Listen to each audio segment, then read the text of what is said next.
नमस्कार दोस्तों, मैं सुमान शुक्ला स्वागत करता हूं आपका तक्षशिला ट्यूटोरियल के ऑनलाइन चैनल पर। दोस्तों, जैसा कि हम लोग लेसन पढ़ रहे हैं अल्कोहल, फिनॉल और ईथर, जिसके पिछले लेक्चर आपके कवर हो चुके हैं। सो दोस्तों, आज का हमारा लेक्चर है लेक्चर नंबर 8.8। दोस्तों, लेक्चर नंबर 8.7 में हमने ये देखा हुआ था कि फिनॉल को कैसे बनाया जाएगा, उसके भौतिक गुण क्या होंगे, और वहां पर हमने केवल और केवल दो रासायनिक गुणों की चर्चा करी हुई थी। वहां पर हमने दो रासायनिक गुण में ये बताया हुआ था, सर फिनॉल जो होता है वो दुर्बल अम्ल की तरह व्यवहार करता है।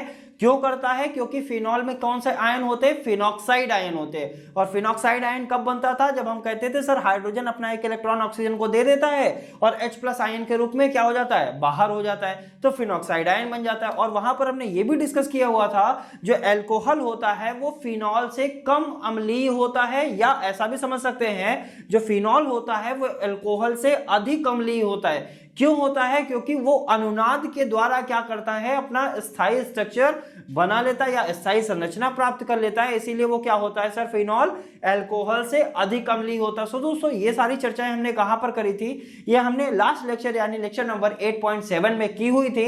अब बढ़ते हैं दोस्तों लेक्चर नंबर 8.8 में। हमको वो देखने हैं जो फिनॉल के और भी रासायनिक गुण आखिरकार क्या होते हैं। जैसा कि हमने कई बार आपसे बोला, सर जब कभी भी आप एरोमेटिक की बात करेंगे तो वहां पर आप हैलोजनीकरण करा सकते हैं, सल्फोनीकरण करा सकते हैं, नाइट्रीकरण करा सकते हैं, उसकी भी रिएक्शंस को हम देखेंगे। सो दोस्तों, बढ़ते हैं रासायनिक गुणों की तरफ और देखते हैं रासायनिक गुण हम कैसे पढ़ेंगे।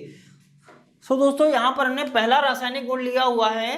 सिंपल सी बात है, यहां पर रिएक्शन किसके साथ करा रहे हैं? सोडियम के साथ। और हमने कई अल्कोहल की रिएक्शन सोडियम के साथ जब कराई थी तो वहां पर हमने क्या बताया था, सर हाइड्रोजन निकलेगा और सोडियम जुड़ेगा। तो यहां पर हमने फिनॉल ले लिया, सर ये एल्किल है, ये ROH है, ये फिनॉल क्या हो गया आपका? फिनॉल जब सोडियम के साथ रिएक्शन करेगा तो वहां से क्या होगा? हाइड्रोजन निकलेगा। हाइड्रोजन है कितने? दो हाइड्रोजन थे, दो हाइड्रोजन हमने निकाल दिए। ये वाला सोडियम क्या हो जाएगा? उस हाइड्रोजन की जगह ऐड हो जाएगा और आपको क्या दे देगा सर? सोडियम फिनॉक्साइड या सोडियम बेंजोक्साइड दे देगा। एल्केल क्या बोलते हैं सर इसको? एल्केल। यहां पर ऑक्सीजन होता है, यहां पर सोडियम होता है, और उसको क्या बोला जाता है? सोडियम एल्कोक्साइड बोलते हैं। सो दोस्तों, ये रिएक्शन तो अच्छे से समझ में आ गई होगी। बढ़ते हैं नेक्स्ट रिएक्शन की तरफ। अगली रिएक्शन है, फिनॉल रिएक्शन कर रहा है सोडियम हाइड्रोक्साइड या कास्टिक सोडा के साथ। तो होगा क्या यहां से? सर C6H5 है, इसके साथ क्या आ जाएगा सर? एक O आ जाएगा, Na आ जाएगा, तो C6H5 ONA आ जाएगा, प्लस क्या हो जाएगा सर? H2O बाहर हो जाएगा। यहां पर क्या है? ऑक्सीजन एक बचेगा और हाइड्रोजन आपके पास कितने बचे हुए? दो हाइड्रोजन बचे हुए। वो दो हाइड्रोजन और एक ऑक्सीजन मिलकर क्या बना देगा? वाटर बना देगा। अल्कोहल की बहुत सारी रिएक्शंस आपको कराई हैं, आप कहीं से भी रिएक्शन को उठा के कर सकते हैं। एल्किल ग्रुप के साथ आपको क्या लगाना है? सिर्फ C6H5 लगाना है, आप रिएक्शन को कर सकते हैं। नेक्स्ट रिएक्शन है, ये रिएक्शन आपके लिए इंपॉर्टेंट है, डायरेक्ट आता है। फिनॉल से बेंजीन कैसे प्राप्त किया जाएगा? तो आंसर क्या होगा सर? फिनॉल की आप रिएक्शन करा दीजिए जिंक के साथ। किसके साथ? फिनॉल अगर जिंक के साथ रिएक्शन करेगा तो होगा क्या? ये वाला ऑक्सीजन जो है वो जिंक के साथ बाहर हो जाएगा और जिंक ऑक्साइड बना देगा, और ये जो हाइड्रोजन है ये इसके साथ ऐड होके क्या बना देगा? C6H6, अर्थात C6H6 को क्या बोलते हैं? बेंजीन बोलते हैं। सो दोस्तों, फिनॉल से बेंजीन कैसे बनाया जाएगा, ये रिएक्शन आपके लिए इंपॉर्टेंट है, क्योंकि जब फिनॉल की जिंक के साथ रिएक्शन कराते हैं तो हमको जिंक ऑक्साइड और बेंजीन प्राप्त हो जाता है। अब दोस्तों, हमने बताया कि आप कोई भी एरोमेटिक की बात करेंगे तो आप उसका हैलोजनीकरण करिए, नाइट्रीकरण करिए, आप उसका सल्फोनीकरण करिए, ठीक है दोस्तों। सो दोस्तों, हम यहाँ पर हैलोजनीकरण पहले करेंगे, फिर हम उसका सल्फोनीकरण करेंगे, फिर हम उसका नाइट्रीकरण करेंगे। इस तरीके से और भी ज्यादा हम केमिकल प्रॉपर्टीज की फिनॉल को देखने वाले हैं। सो दोस्तों, यहाँ पर हमने लिया हुआ है हैलोजनीकरण। हैलोजनीकरण में हमने सबसे पहले क्या लिया? फिनॉल लिया। हमने हैलोजनीकरण में क्या बताया आपसे? सर आप कोई भी हैलोजन ले लिए, 3 टाइम्स ऑफ हैलोजन ले लीजिए। अगर आप सिंगल टाइम्स ऑफ हैलोजन लेंगे तो सिंगल टाइम्स ऑफ HCl निकलेगा, या सिंगल टाइम ऑफ हैलोजन निकलेगा हाइड्रोजन के साथ। अगर आप 3 टाइम्स लेंगे तो 3 टाइम्स निकलेगा। तो यहाँ पर आपने 3 टाइम्स ऑफ हैलोजन की जगह आपने क्या लिया? ब्रोमीन लिया। तो ब्रोमीन आपके पास कितने हैं? 6 ब्रोमीन है। और हमने क्या बताया था सर, जब आप 6 ब्रोमीन यानी 3 टाइम्स ऑफ हैलोजन लेते हैं तो 2, 4, 6 पोजीशन पे क्या जुड़ेगा? हैलोजन जुड़ जाएगा, और जहां जहां हैलोजन जुड़ेगा यानी 246 पोजीशन पे जहां पर हैलोजन जुड़ेगा वहां से हाइड्रोजन को क्या करेगा, रिप्लेस करेगा। तो यहां से यहां पर देखिए सर, ये 1 पोजीशन, ये 2 पोजीशन, ये 3 पोजीशन, ये 4 पोजीशन, ये 5 पोजीशन, ये 6 पोजीशन। हमने क्या बोला सर, 2 पोजीशन पे, 4 पोजीशन पे और 6 पोजीशन पे आपको क्या करना है, हैलोजन को जोड़ना है। यहां पर हमने जो हैलोजन लिया था वो हमने यहां पर जोड़ दिया।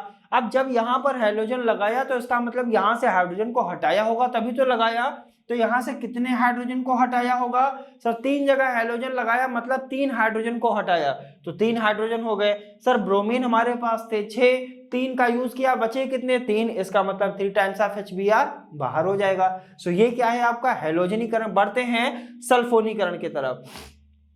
सल्फोनीकरण में हमने आपसे बोला सर जब भी आप सल्फोनीकरण करेंगे तो H2SO4 के साथ करेंगे, और H2SO4 किसमें किसमें टूटता है, H इंटू, एक सेकेंड, H इंटू SO3H, और यहां पर क्या बना देगा OH, यानी OH इंटू SO3H। अब देखिए जरा, H कितने हैं 2, ऑक्सीजन कितने हैं 4, और सल्फर कितना है 1, H2SO4 है कि नहीं है। तो जब H2SO4 टूटेगा इसे क्या बोलते हैं सर, हमने कई बार बताया, इसको बोलते हैं सल्फोनिक एसिड। क्या बोलते हैं, सल्फोनिक एसिड। सल्फोनिक क्यों बोला, क्योंकि SO3 है। H क्यों, एसिड क्यों बोला, क्योंकि इसमें H+ आयन भी होता है, इसीलिए इसको क्या बोलते हैं, सल्फोनिक एसिड। ये क्या है सर, हाइड्रोक्साइड आयन, और सल्फोनिक एसिड में क्या हो जाता है, टूट जाता है। अब ये क्या करेगा सर, ये जो सल्फोनिक एसिड है ये कहां कहां ऐड होगा, पहले आप आर्थो पोजीशन पे ऐड करेंगे, फिर आप पैरा पोजीशन पे सल्फोनिक एसिड को क्या कर देंगे, ऐड कर देंगे। सो एक बार हमने आर्थो पोजीशन पे किया, एक बार हमने क्या किया सर, पैरा पोजीशन पे सल्फोनिक एसिड को ऐड किया हुआ है, और जहां जहां से ऐड करेंगे वहां से क्या निकल जाएगा, H2O निकल जाएगा। सर ये वाला OH यहां ऐड करेंगे तो यहां से एक हाइड्रोजन बाहर करेंगे तो ये OH और एक हाइड्रोजन मिलकर क्या बना देगा, H2O बनाएगा। सो इस तरीके से हमने ये देखा हैलोजनीकरण कैसे करेंगे और सल्फोनीकरण कैसे करेंगे। अब दोस्तों बढ़ते हैं अन्य रासायनिक गुणों की तरफ। दोस्तों उम्मीद करते हैं ये रासायनिक गुण आपको अच्छे से समझ में आए होंगे। अब बढ़ते हैं अन्य रासायनिक गुणों की तरफ। दोस्तों बढ़ते हैं अन्य रासायनिक गुणों में, जिसमें हमने सबसे पहला लिया हुआ है नाइट्रीकरण, फिर हमने लिया हुआ है हाइड्रोजनीकरण। सो हैलोजनीकरण तो हम डिस्कस कर चुके हैं, अब हम बात करेंगे नाइट्रीकरण के लिए। और नाइट्रीकरण में हमने आपको यह बताया हुआ है सर, नाइट्रिक एसिड के साथ आपको क्या करानी है, रिएक्शन करानी है। अब यहां पर जब आप नाइट्रिक एसिड के साथ रिएक्शन कराएंगे तो हमने क्या बोला था सर आपसे, ये किसमें किसमें टूटेगा, ये टूटेगा NO2 में टूटेगा और OH में टूटेगा, यही तो बताया था। H होता है, O कितने होते हैं, 3 होते हैं, एक N होता है। तो HNO3 किसमें टूटता है सर, NO2 और OH में टूटता है। अब ये क्या होगा सर, एक बार NO2, जैसे हमने सल्फोनीकरण में क्या किया था, एक बार आर्थो पोजीशन पे सल्फोनिक एसिड लगाया था और एक बार पैरा पोजीशन पे सल्फोनिक एसिड को लगाया था। इसी प्रकार यहां पर क्या करेंगे सर, एक बार नाइट्रो समूह जो है वो हम आर्थो पोजीशन पे लगाएंगे और एक बार नाइट्रो समूह जो है वो हम पैरा पोजीशन पे लगाएंगे, और इस तरीके से हमारा ये क्या हो जाएगा सर, नाइट्रीकरण हो जाएगा। इसका नाम क्या बोलेंगे सर, इसको बोलेंगे आर्थो नाइट्रोफिनॉल। क्या बोला जाएगा सर, आर्थो पोजीशन पे नाइट्रो लगा हुआ है और किसमें लगा हुआ है, फिनॉल में, इसको क्या बोलेंगे सर, पैरा नाइट्रोफिनॉल। जैसे हमने सल्फोनिक एसिड लगाया था तो उसमें हमने क्या बोला था, आर्थो पोजीशन पे अगर आप सल्फोनिक एसिड लगाएंगे तो क्या बोलेंगे, आर्थो सल्फोनिक अम्ल फिनॉल, या आर्थो फिनॉल सल्फोनिक एसिड, या पैरा फिनॉल सल्फोनिक एसिड। इस तरीके से आप उनके नामों को दे सकते हैं। जैसे हमने 2,4,6 पोजीशन पे हैलोजन लगाया तो उसको क्या बोल सकते हैं सर, 2,4,6 ट्राई ब्रोमो आपका फिनॉल। ब्रोमो कितने लगाए थे, 3 ब्रोमो लगाए थे कि नहीं, तो इसीलिए ट्राई लगा देंगे। ब्रोमो लगाया था इसीलिए ब्रोमो लगा देंगे, और फिनॉल में लगाया था इसीलिए इसको क्या बोलेंगे, फिनॉल बोलेंगे। तो नाम तो आप अच्छे से कर भी ले जाएंगे। अब बढ़ते हैं दोस्तों हाइड्रोजनीकरण। ये रिएक्शन भी आपके लिए इंपॉर्टेंट है।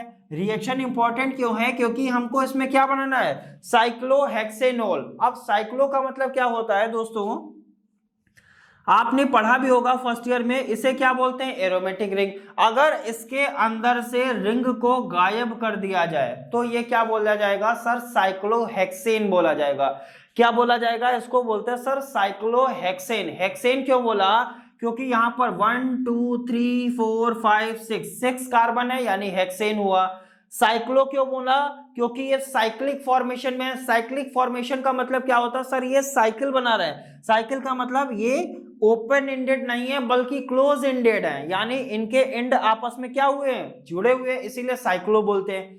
हेक्सेन क्यों बोला, क्योंकि सारे के सारे कार्बन जो है वो सारे के सारे सिंगल बॉन्ड बना रहे हैं, इसीलिए इसको क्या बोलते हैं, साइक्लोहेक्सेन बोलते हैं। अब ये जो फिनॉल है, अगर ये रिएक्शन कर जाए हाइड्रोजन के साथ, 3 टाइम्स ऑफ हाइड्रोजन के साथ रिएक्शन करेगा निकिल उत्प्रेरक की उपस्थिति में, तो इसके अंदर की रिंग क्या हो जाएगी, गायब हो जाएगी, और नाम क्या बना देगा सर, साइक्लोहेक्सेनोल। हेक्सेन साइक्लोहेक्सेन कब बोलते हैं, जब अंदर केवल रिंग गायब होती है, ऊपर कुछ भी नहीं लगा होता, बल्कि यहां पर OH लगा हुआ है, इसीलिए लास्ट में नोल लग जाएगा, क्योंकि ये फिनोलिक फॉर्मेशन है कि नहीं है, सो इसीलिए इसको क्या बोलते हैं, साइक्लोहेक्सेनोल बोलते हैं। और साइक्लोहेक्सेन ये होता है, ये आपका क्या असर है, ये बेंजीन है। सो दोस्तों उम्मीद करते हैं फिनॉल के रासायनिक गुण आपको अच्छे से समझ में आए होंगे, आप इनकी प्रैक्टिस करिएगा। बढ़ते हैं अगले टॉपिक की तरफ, और जो हमारा अगला टॉपिक बहुत ही ज्यादा इंपॉर्टेंट है, नाम है उसका पिक्रिक अम्ल। नाम क्या है, पिक्रिक एसिड। आइए दोस्तों देखते हैं क्या होती है ये पिक्रिक एसिड। सो दोस्तों बात करते हैं पिक्रिक एसिड के लिए, आखिरकार ये पिक्रिक एसिड क्या होता है, कैसे बनाया जाता है। क्वेश्चन डायरेक्ट आता है कि पिक्रिक अम्ल पर संक्षिप्त टिप्पणी लिखिए, तो उसको आप कैसे करेंगे, इसका डिस्कशन हम करते हैं। पिक्रिक एसिड को शॉर्ट फॉर्म में हम पिक्रिक एसिड बोलते हैं, बल्कि इसका नाम क्या होता है, इसको बोलते हैं 2,4,6 ट्राई नाइट्रोफिनॉल। नाम से स्पष्ट हो गया होगा सर, 2 पोजीशन पे, 4 पोजीशन पे और 6 पोजीशन पे क्या लगा होना चाहिए, नाइट्रो लगा होना चाहिए, किसमें, फिनॉल में लगा होना चाहिए। अगर ऐसा है तो उसे हम क्या बोलेंगे, पिक्रिक एसिड बोलते हैं। सो दोस्तों अब ये कैसे लगाया जाएगा इसको देखेंगे। पिक्रिक अम्ल बनाने के लिए फिनॉल का सल्फोनीकरण करते हैं, मतलब पिक्रिक एसिड को अगर आपको बनाना है तो सबसे पहले आप क्या करेंगे, फिनॉल का सल्फोनीकरण करेंगे, फिर जो प्राप्त उत्पाद होगा उसका क्या करेंगे, नाइट्रीकरण करेंगे। इसका मतलब पिक्रिक एसिड बनाने के लिए पहले हमें फिनॉल का क्या करना पड़ेगा, सल्फोनीकरण करना पड़ेगा, उसके बाद हम उसका क्या करेंगे, नाइट्रीकरण करेंगे। चलिए पहले हम इतना कर लेते हैं, उसके बाद हम अगले सेंटेंस को पढ़ेंगे। दोस्तों हमने यहां पर क्या लिया, आपके लिए फिनॉल ले लिया है, ये आपका रहा फिनॉल, ठीक है। फिनॉल का हमको सर्वप्रथम क्या करना है सर, सल्फोनीकरण करना है, और सल्फोनीकरण करने के लिए हम रिएक्शन किससे कराते हैं, H2SO4 से रिएक्शन कराते हैं। और हमने क्या बताया था सर, जब आप फिनॉल का सल्फोनीकरण करेंगे तो आप आर्थो पोजीशन पे सल्फोनिक एसिड जोड़िए और पैरा पोजीशन पे। चलिए हम पहले क्या करेंगे, फिनॉल में हम आर्थो पोजीशन पे सल्फोनिक एसिड को जोड़ते हैं, उसके बाद हम पैरा पोजीशन पे, यहाँ पर आर्थो पोजीशन पे हमने क्या कर दिया, सल्फोनिक एसिड को ऐड कर दिया। अब दूसरा उत्पाद एक और बनेगा, वहां पर क्या होगा सर, सल्फोनिक एसिड जो होगा वो किसमें ऐड होगा, पैरा पोजीशन पे, यानी यहां पर हो जाएगा SO3H, ऊपर क्या हो जाएगा OH। इतना कहानी समझ में आया, ठीक है। इसको थोड़ा सा डार्क कर देते हैं, ठीक है। तो सबसे पहले हमने क्या किया सर, फिनॉल का सल्फोनीकरण किया, सल्फोनीकरण से हमको ये उत्पाद प्राप्त हुआ। अब ये जो उत्पाद हमको प्राप्त हुआ है इसका अब हमको क्या करना है, अब हमको करना है नाइट्रीकरण। लिखा हुआ पिक्रिक अम्ल बनाने के लिए फिनॉल का सल्फोनीकरण करते हैं, सल्फोनीकरण कर दिया, फिर प्राप्त उत्पाद का नाइट्रीकरण करते हैं। अब ये जो उत्पाद प्राप्त हुआ इसका हम क्या करेंगे, नाइट्रीकरण। और नाइट्रीकरण जब हम करेंगे तो नाइट्रीकरण करने के लिए हम रिएक्शन किससे कराते हैं, HNO2 से रिएक्शन कराते हैं। और नाइट्रीकरण जब किया था तो हमने क्या कहा था सर, आप आर्थो पोजीशन पे नाइट्रो को जोड़ेंगे और कहां जोड़ेंगे, पैरा पोजीशन पे नाइट्रो को जोड़ेंगे। अब दोस्तों होगा क्या, यहां पर आर्थो और पैरा पोजीशन पे तो ऑलरेडी सल्फोनिक एसिड जुड़ा हुआ है, तो आपको करना क्या है, जहां जहां पर आपका यहां पर एक नाइट्रो जोड़ेंगे, एक सेकंड, अल्टरनेट में आपको क्या करना है, नाइट्रो को जोड़ना है। एक नाइट्रो यहां जोड़िए, एक नाइट्रो यहां जोड़िए। चलिए इसको जोड़ के दिखाते हैं पहले। तो यहां पर आप ऐसा कर सकते हैं सर, तो ये हमने बना लिया फिनॉल, OH ऊपर लगा दिया, यहां पर सल्फोनिक एसिड ऑलरेडी जुड़ा हुआ था। अब हमने कहा आपसे सर अल्टरनेट में आपको नाइट्रो जोड़ना है, तो एक नाइट्रो यहां पर जोड़ेंगे। अल्टरनेट का मतलब क्या होता है सर, एक का गैप होना चाहिए, यहां पर एक कार्बन का गैप करके एक नाइट्रो यहां जोड़ा। अब एक कार्बन का गैप करेंगे, एक नाइट्रो यहां पर जोड़ देंगे, तो जरा देखेंगे यहां पर क्या जोड़ दिया हमने, नाइट्रो जोड़ दिया, ठीक है। प्लस फिर हम क्या करेंगे सर, फिर से एक उत्पाद बनेगा, और वो क्या होगा इसको देखते हैं। यहाँ पर इस वाले उत्पाद का तो हमने ये नाइट्रो बना दिया। अब ये जो उत्पाद है, इस उत्पाद में क्या है सर, OH ऊपर लगा हुआ, SO3 नीचे लगा हुआ। काम वही होगा सर, एक कार्बन का अल्टरनेट करेंगे और जोड़ देंगे। सर यहां से एक कार्बन को छोड़ेंगे तो एक नाइट्रो यहां जोड़ेंगे, और यहां से एक कार्बन को छोड़ेंगे तो एक नाइट्रो यहां पर जोड़ देंगे। तो दोस्तों हमने सबसे पहले क्या किया सर, फिनॉल लिया, फिनॉल का सबसे पहले सल्फोनीकरण किया, सल्फोनीकरण से जो हमको उत्पाद प्राप्त हुआ उसका हमने क्या किया, नाइट्रीकरण किया। नाइट्रीकरण करने के लिए HNO2 से रिएक्शन कराया। हमने कहा सर जहां सल्फोनिक अम्ल जुड़ा है उससे आप एक कार्बन को छोड़िए, दूसरे कार्बन पर आप नाइट्रो को जोड़िए। यहाँ सल्फोनिक जुड़ा था, एक कार्बन छोड़ा, एक नाइट्रो जोड़ा, फिर यहाँ पर एक कार्बन छोड़ा, एक नाइट्रो जोड़ा। सर यहाँ पर सल्फोनिक एसिड यहाँ पर जुड़ा हुआ है, इसीलिए एक कार्बन छोड़ा, एक नाइट्रो जोड़ा, एक कार्बन छोड़ा, एक नाइट्रो जोड़ा।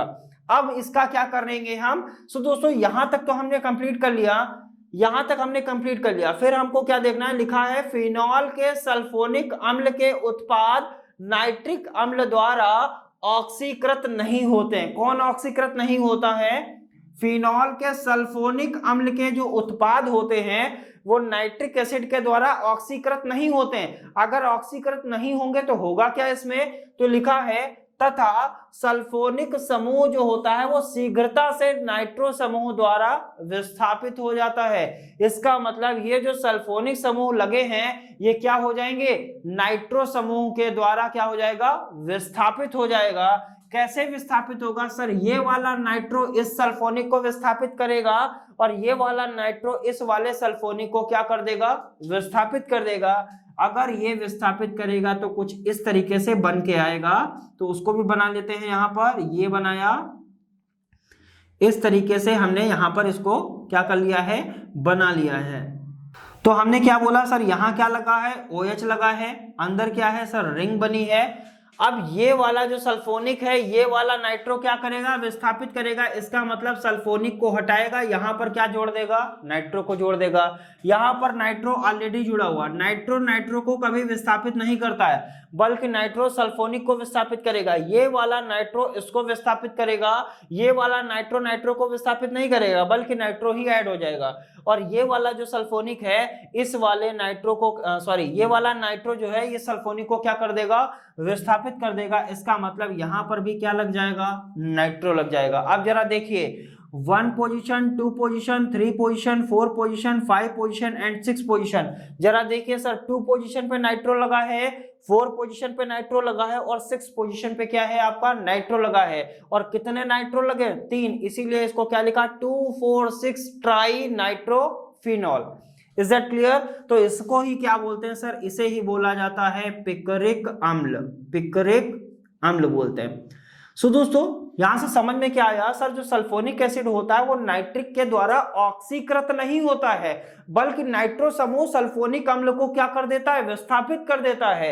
और विस्थापित जब करेगा तो सल्फोनिक एसिड जहां जहां पर लगा हुआ वहां से सल्फोनिक एसिड हट जाएगा और वहां पर क्या लग जाएगा, नाइट्रो लग जाएगा। और जैसे ही नाइट्रो लगा तुरंत आपको क्या मिल गया सर, पिकरिक एसिड मिल गया। सिर्फ संक्षिप्त टिप्पणी लिखने के लिए 2 से 3 नंबर में आएगा, आप यहां से शुरू करेंगे यहां खत्म कर देंगे, आपकी क्या हो जाएगी, 3 नंबर फाइनल हो जाएंगे। सो दोस्तों उम्मीद करते हैं पिकरिक एसिड आपको अच्छे से समझ में आया होगा। दोस्तों जो भी चीजें हम यहाँ पर डिस्कस करते हैं, जैसा हम हर वीडियो में बोलते हैं कि जो भी चीजें यहाँ पर डिस्कस की जाती हैं उन सभी चीजों के आपको डिटेल में नोट्स दिए जाते हैं। और वो नोट्स आपको कहाँ मिलते हैं, डिस्क्रिप्शन बॉक्स में नीचे लिंक दिया जाता है, लिंक पर जाते हैं, क्लिक करते हैं, PDF को डाउनलोड करते हैं और पढ़ाई नोट से जरूर करते हैं। सो दोस्तों बढ़ते हैं अगले टॉपिक की तरफ और देखते हैं हमारा अगला टॉपिक क्या है। सो दोस्तों हमारा अगला टॉपिक है ईथर। अभी तक हमने अल्कोहल के बारे में पढ़ा हुआ है, उसके बाद में हमने फिनॉल के बारे में पढ़ा। अभी तक हमने क्या पढ़ा, अल्कोहल को पढ़ा, फिर हमने फिनॉल को पढ़ा। अब हमारा टॉपिक क्या बचा हुआ है, ईथर, क्योंकि हमारे लेसन का नाम क्या था, अल्कोहल, फिनॉल और ईथर। यानी अल्कोहल को पढ़ लिया, फिनॉल को पढ़ लिया, फिनॉल से पिक्रिक एसिड को बना लिया। अब हम पढ़ने वाले हैं ईथर को। आखिरकार ये ईथर क्या होता है, ईथर कितने प्रकार के होते हैं, ईथर का फॉर्मूला क्या होता है, इन सब चीजों को भी हम जानेंगे। सो दोस्तों ईथर यहां पर हमने लिख लिया और ईथर का फॉर्मूला आपने फर्स्ट ईयर में भी पढ़ा होगा, ROR-, इसे क्या बोलते हैं? ईथर। इसका मतलब जो ऑक्सीजन होता है उससे क्या होते हैं, दो एल्किल ग्रुप अगर जुड़े होते हैं तो उसे क्या बोलते हैं? ईथर कहते हैं। अब दोस्तों बात करते हैं, ऑक्सीजन से दो एल्किल ग्रुप जुड़े हैं, इसे क्या कहेंगे? ईथर कहेंगे। ईथर आपके कितने प्रकार के होते हैं? ध्यान रखिएगा सर, आपके ईथर दो प्रकार के होते हैं। कौन कौन सा? पहले ईथर का नाम होता है सममित ईथर, एक सेकेंड, सममित ईथर, और दूसरे ईथर का नाम होता है असममित ईथर। सममित ईथर क्या होता है? सममित, और क्या होता है? असममित। सममित को बोलते हैं सिमेट्रिक ईथर और असममित को क्या बोलते हैं? Unsymmetric ether. सममित को बोलते हैं सिमेट्रिक ईथर और असममित को क्या बोलते हैं? Unsymmetric ether. कैसे हम समझेंगे सर सममित ईथर है कि असममित ईथर है? आप बहुत ही अच्छी तरीके से समझ सकते हैं। कैसे? हमने क्या कहा, ऑक्सीजन होता है, ऑक्सीजन के साथ दो एल्किल ग्रुप जुड़े होते हैं। ऑक्सीजन होता है, ऑक्सीजन के साथ क्या होते हैं? दो एल्किल ग्रुप जुड़े होते हैं। कैसे? अगर ऑक्सीजन के साथ जुड़े दोनों एल्किल ग्रुप आपके समान हैं, हमने क्या कहा सर, ऑक्सीजन के साथ दोनों एल्किल ग्रुप जो जुड़े हैं अगर वो समान हैं तो वो क्या कहलाएगा? सममित ईथर कहलाता है। अगर ऑक्सीजन के साथ जुड़े दोनों एल्किल ग्रुप आपके असमान हैं अर्थात अलग अलग हैं तो वो क्या कहलाएगा? असममित ईथर कहलाएगा। यहां पर सममित ईथर क्यों बोला? क्योंकि यहां पर जो एल्किल ग्रुप हैं वो दोनों क्या हैं? एक जैसे हैं, समान हैं, इसीलिए इसे सममित ईथर कहते हैं। और यहां पर जो एल्किल ग्रुप जुड़े हैं उसे हम क्या कहेंगे? असममित ईथर। क्यों कहेंगे? क्योंकि एल्किल ग्रुप दोनों अलग है, यहां पर R है, यहां पर R-। इसको एग्जाम्पल के माध्यम से अगर हमको समझना हो तो हम कैसे समझेंगे? चलिए इसको भी समझ लेते हैं।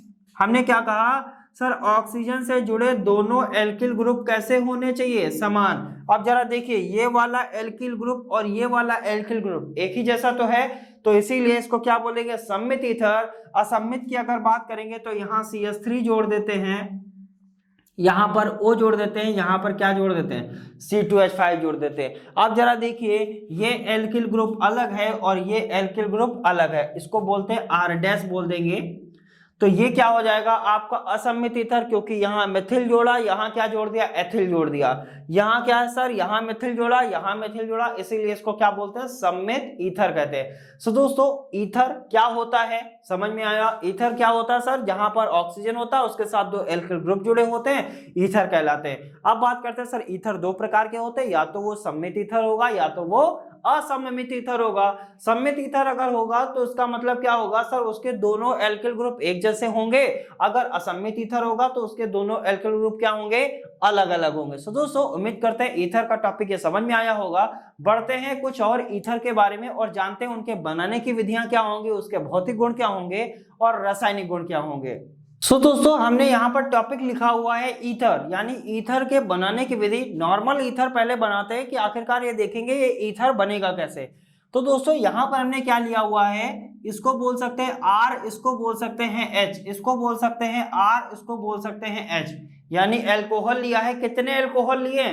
दो अल्कोहल लिए। अगर मोनोहाइड्रिक अल्कोहल है ये कि नहीं है, मोनोहाइड्रिक के दो अल्कोहल के अणु ले लिया, एक अल्कोहल ये ले लिया, एक अल्कोहल ये ले लिया। मोनोहाइड्रिक क्यों बोला? क्योंकि यहाँ पर एक ही OH तो लगा हुआ है। हमने क्या बताया था सर, अल्कोहल तीन प्रकार के, या तो मोनोहाइड्रिक होगा या डाइहाइड्रिक होगा या ट्राइहाइड्रिक होगा। मोनो का मतलब एक OH लगा है तो मोनोहाइड्रिक, दो OH लगा है तो डाइहाइड्रिक, तीन OH लगा है तो ट्राइहाइड्रिक अल्कोहल होता है। सो दोस्तों, ये भी आपका मोनोहाइड्रिक अल्कोहल है, ये भी आपका मोनोहाइड्रिक अल्कोहल है। और मोनोहाइड्रिक अल्कोहल के आपने कितने अणु लिए हैं? दो अणु लिए। जब किसी मोनोहाइड्रिक अल्कोहल के दो अणुओं में से वाटर निकल जाता है, यानी H2O निकल जाता है, तो हमें क्या मिलता है? ईथर मिलता है। अब दोस्तों, यहां से हमको क्या निकालना है? वाटर को निकालना है। कैसे निकालेंगे? इसको हम क्या कुछ इस प्रकार से लिख सकते हैं, इसको हम कुछ इस प्रकार से लिख सकते हैं कि नहीं?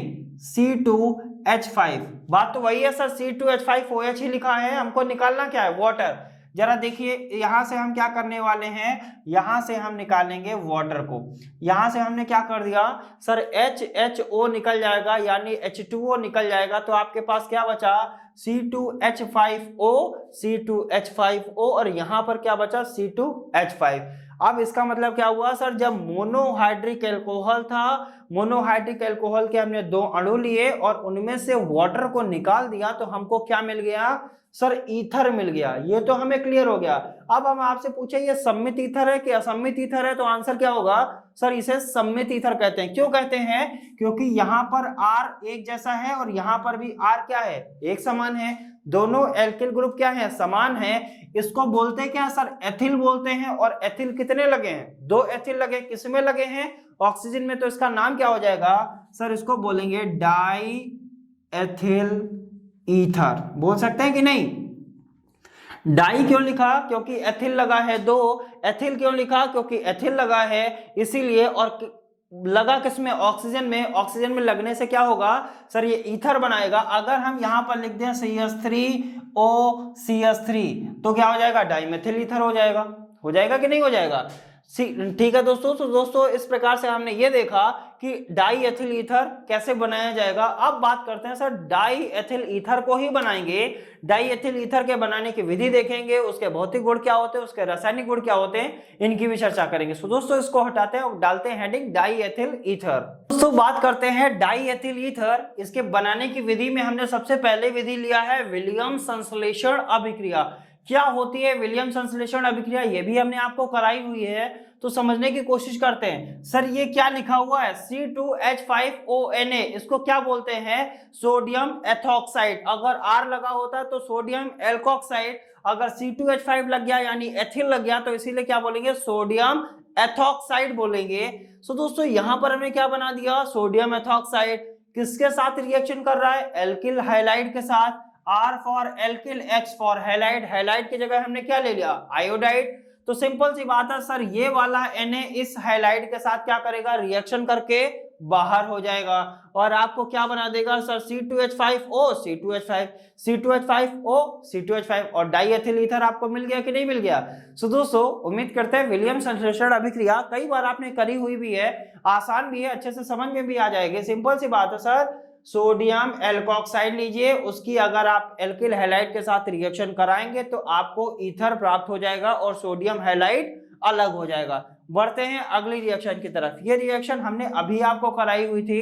रिएक्शन क्या थी सर, मोनोहाइड्रिक एल्कोहल के दो अणु लेते हैं और उससे क्या मिल जाता है, ईथर मिल जाता है और वहां से क्या कर देते हैं, वाटर को निकाल देते हैं। अभी हमने रिएक्शन को कराया था किसकी उपस्थिति में, इसको बोलते हैं एल्यूमिना। क्या बोलते हैं, एल्यूमिना। और एल्यूमिना कैसे प्राप्त किया जाएगा, जब हम लेसन स्टार्ट करेंगे तत्वों के निष्कर्षण के सिद्धांत एवं प्रक्रम, तो वहां पर एल्यूमिनियम के बारे में दोस्तों हम डिटेल में पढ़ेंगे। सो दोस्तों उम्मीद करते हैं डाई एथिल ईथर के बनाने की विधि आपको समझ में आई होगी। मिलेंगे नेक्स्ट लेक्चर में, इसके भौतिक गुण पढ़ेंगे और इसके रासायनिक गुण पढ़ेंगे और कुछ नए टॉपिक भी पढ़ेंगे। और दोस्तों हमारा नेक्स्ट लेक्चर में ये लेसन भी फिनिश हो जाएगा, फिर हम नई सीरीज यानी नेक्स्ट लेसन का स्टार्ट करेंगे। वो नेक्स्ट लेसन हमारा कौन सा होगा उसको भी देखेंगे, वो हमारा लेसन रहेगा लेसन नंबर 9। सो दोस्तों आज के लेक्चर में इतना ही, मिलेंगे नेक्स्ट लेक्चर में, तब तक के लिए बहुत बहुत धन्यवाद।